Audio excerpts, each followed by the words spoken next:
नमस्कार, मैं प्रकृति आप सबका स्वागत करती हूँ हमारे इस कार्यक्रम में। आज हम बातचीत करने जा रहे हैं राष्ट्रीय एकीकरण और सरदार वल्लभ भाई पटेल जी की उसमें भूमिका के बारे में।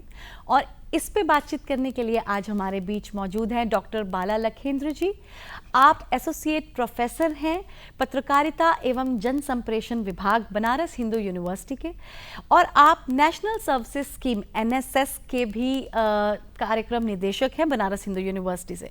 डॉक्टर साहब, आपका बहुत बहुत स्वागत है हमारे स्टूडियो में आज बातचीत करने के लिए। सबसे पहले मैं आपसे ये पूछना चाहूँगी कि सरदार वल्लभ भाई पटेल जी की राष्ट्रीय एकीकरण में ऐसी क्या भूमिका या योगदान रहा?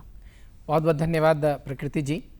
जब हम सरदार वल्लभ भाई पटेल जी का नाम याद करते हैं या उनकी स्मृति हमारे सामने आती है, उनका दृश्य हमारे सामने आता है, तो एक ऐसे महान व्यक्ति का दृश्य हमारे सामने उभरता है जिसने पूरे देश को एकता की सूत्र में बांधा। वो हमारे सामने एक ऐसे व्यक्तित्व, विराट व्यक्तित्व का दृश्य उभरता है जिस व्यक्ति के अंदर लौह पुरुष, जो जिसे हम आयरन मैन कहते हैं, उसका भाव उभरता है, और जिन्होंने राष्ट्र को समृद्धि के लिए, राष्ट्र को एकता के लिए, राष्ट्र की एकात्मकता के लिए अनवरत रूप से कार्य किया। और यही कारण है कि राष्ट्रीय एकीकरण में वल्लभ भाई पटेल की भूमिका को हम तब तक याद करेंगे जब तक ये पृथ्वी है, ये धरती है, या जब हम कहते हैं ना कि जब तक सूरज चांद रहेंगे तब तक हम सरदार पटेल जी को एक महान राष्ट्रभक्त के रूप में, राष्ट्र को एकीकृत करने वाले महान स्वतंत्रता सेनानी के रूप में हम उन्हें याद करते रहेंगे। जी।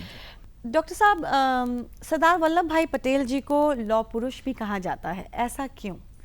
जैसा कि प्रकृति जी अभी हमने आपको बताया कि जब हमारा देश 15 अगस्त 1947 को स्वतंत्र हुआ तो सरदार वल्लभ भाई पटेल जी हमारे देश के पहले उप प्रधानमंत्री और गृह मंत्री थे। जी। आज़ादी के समय हमारा देश छोटे छोटे रियासतों में बटा हुआ था। लगभग हमारे यहाँ 562 रियासत थी। और लगभग हमारे देश का जो भूभाग आप देख रहे हैं, हमारे उस राष्ट्र का जो एकीकृत रूप हमारे आप देख रही हैं, वो बिल्कुल वैसा नहीं था। अब सोच सकती हैं आप कि 562 रियासत, छोटे छोटे राज्य, छोटे छोटे राजा राजवरे, और वो देश, और लगभग देश का 40% हिस्सा ऐसे इससे ये जुड़ा हुआ था। तो हमारे सरदार वल्लभ भाई पटेल जी को और पूरे जो हमारे माननीय प्रधानमंत्री थे उस समय पंडित जवाहरलाल नेहरू जी को और पूरे मंत्रिमंडल को ये लग रहा था कि अगर हम एक स्वतंत्र राष्ट्र की कल्पना कर रहे हैं, एकीकृत राष्ट्र की कल्पना कर रहे हैं, तो हमारे सामने कैसा भारत होगा। सरदार पटेल को ये बिल्कुल एक चुनौतीपूर्ण कार्य था। इन्होंने सारे देशी जो रियासत थे हमारे 562 सबों को सूचना दी और उन्होंने कहा कि आप हमसे जुड़िए, हमसे मिल जाइए, भारत की जो एक भौगोलिक एकता है, अखंडता है, उसमें शामिल हो जाइए। तो सारे जो राजवाड़े हैं, राजे हैं, सब ने अपने को समर्पित किया और राष्ट्र एकीकृत हो गया। लेकिन हमारे देश में 3 ऐसे रियासत के लोग थे। एक तो हमारा कश्मीर का जो हिस्सा है कश्मीर, दूसरा जूनागढ़, और तीसरा हैदराबाद। हैदराबाद के निजाम, और ये तीनों ने उस समय प्रारंभ में विरोध किया। इन्होंने कहा कि नहीं, हम आपसे शामिल नहीं होना चाहेंगे, हम पाकिस्तान जाना चाहते हैं, पाकिस्तान में मिलना चाहते हैं। लेकिन अगर आप देखेंगे, अगर भौगोलिक परिदृश्य देखें, तो जो हैदराबाद है वो पाकिस्तान से बहुत दूर है। यही हाल जूनागढ़ का भी है। और कश्मीर की स्थिति कुछ दूसरी थी। लेकिन सरदार वल्लभ भाई पटेल स्वयं गए और तीनों जो राजा हैं उनसे मिले और उन्होंने कुछ प्रत्यक्ष और अप्रत्यक्ष रूप से उन्हें समझाने की कोशिश की। जूनागढ़ का जो राजा था वो बाद में पाकिस्तान चला गया और वो जूनागढ़ हमारे देश में मिल गया।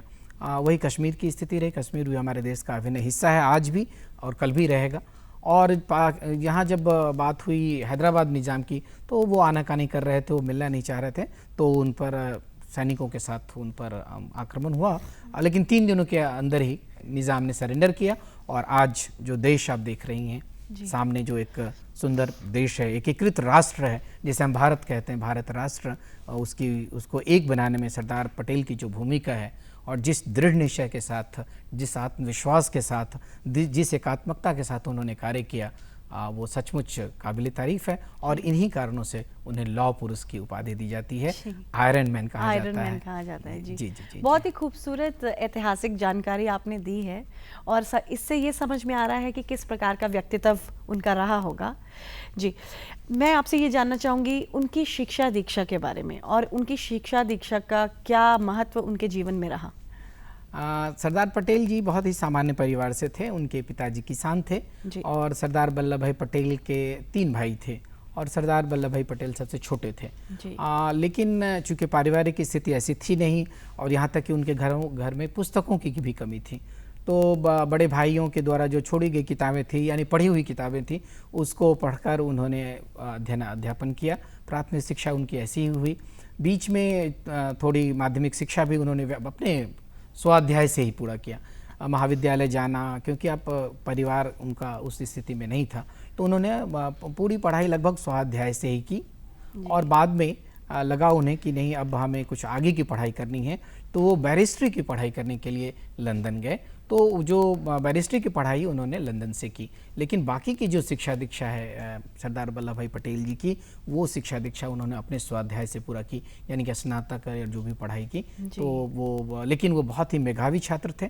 Although he was not a brilliant student, लेकिन वो बहुत मेधावी थे, बहुत मेहनती थे और जो चीज़ वो पढ़ते थे वो बहुत ही गंभीरता से, प्रमुखता से और उसको ध्यानपूर्वक पढ़ते थे। और यही कारण है कि बचपन में पढ़ी हुई चीज़ें भी उन्हें बाद के दिनों में भी याद रहा। तो ये उनसे हमें बहुत प्रेरणा लेने की आवश्यकता है, खासतौर से जो विद्यार्थी हैं, क्योंकि हमारे यहाँ कहते हैं ना कि करत करत अभ्यास के जर मति होत सुजान, रसरी आवत जाते सिल पर परत निशान। तो हमारे जो सरदार जी हैं, सरदार वल्लभ भाई पटेल हैं, इसके प्रतीक हैं। बार बार अभ्यास करके उन्होंने अपने अध्ययन को पूरा किया। बहुत ही सुंदर कथन अभी आपने कहा और ये समझ में आ रहा है कि उन्होंने अपने जीवन काल में जो चीज़ें पढ़ी, कुछ अच्छी चीज़ें, देश के प्रति जो उनका डेडिकेशन था और उनको अनुसरण भी किया। बहुत सुंदर जी। डॉक्टर साहब, स्वतंत्रता आंदोलन में वल्लभ भाई पटेल कैसे जुड़े और किस तरह से, क्या भूमिका उनकी रही उसमें? देखिए, जब हम सरदार वल्लभ भाई पटेल की बात करते हैं, अभी आपको हमने कहा कि वो किसान परिवार से थे, तो शुरुआती दौर में यदि आप देखें, अगर उनके जीवन की जो पहली कहानी अगर कोई हम कहें, पहला आंदोलन अगर स्वतंत्रता आंदोलन में हम कहें, तो ये है 1918 की। 1918 आप वहाँ एक खेड़ा गाँव है, खेड़ा गाँव में पहली क्रांति हुई किसानों को लेकर और किसानों ने विरोध किया क्योंकि उस समय जो अंग्रेज़ था उनका दमन चल रहा था। अंग्रेज महिलाओं के प्रति भी अत्याचार कर रहे थे, किसानों के प्रति भी अत्याचार कर रहे थे। तो पहली बार पब्लिकली 1918 में सरदार वल्लभ भाई पटेल ने किसानों के साथ मिलकर जो स्वतंत्रता आंदोलन है उसमें अपनी भूमिका निभाई। वो आगे आए और 1918 के बाद एक बहुत ही महत्वपूर्ण क्रांति और एक बहुत इतिहास हम कहते हैं वो गवाह है बारदोली का किसान आंदोलन। बारदोली जो है वो सूरत से लगभग 40 किलोमीटर की दूरी पर है और बारदोली से 60 किलोमीटर की दूरी पर है दांडी। जिस यात्रा के बारे में दांडी मार्च, राष्ट्रपिता महात्मा गांधी की वो दांडी यात्रा सबों को मालूम है, आपको भी मालूम है। तो जो बारदोली है, बारदोली में आज भी अगर आप जाती हैं, सूरत अगर आप जाएंगी तो बारदोली वहाँ से 40 किलोमीटर की दूरी पर है। बारदोली में स्वराज आश्रम है। डॉक्टर साहब, मैं एक चीज़ आपसे और जानना चाहूँगी, समय की भी क्योंकि दिक्कत है, मैं आपसे जानना चाहूँगी कि राष्ट्रीय एकीकरण दिवस पे उनको क्यों याद किया जाता है? राष्ट्रीय एकीकरण दिवस, जैसा कि हमने शुरू में कहा कि जो 31 अक्टूबर है उनकी जयंती मनाई जाती है, पूरे देश में मनाई जाती है और उन्होंने जो दृढ़ निश्चय के साथ, पूरे आत्मविश्वास के साथ राष्ट्र के लिए कार्य किया, इसीलिए उनके दिवस पर हम लोग राष्ट्रीय एकता दिवस मनाते हैं और इसलिए उनको हम याद भी करते हैं, राष्ट्रीय नायक के रूप में याद करते हैं, लौह पुरुष के रूप में याद करते हैं। और यही कारण है कि लौह पुरुष के लिए अब नर्मदा सरोवर पर एक मूर्ति बनाई गई है जिसका आपको ज्ञात होगा, जो दुनिया की सबसे ऊंची मूर्ति है। डॉक्टर साहब, आप यहाँ पे आए, इतनी खूबसूरत जानकारी दी, उसके लिए बहुत बहुत धन्यवाद आपका।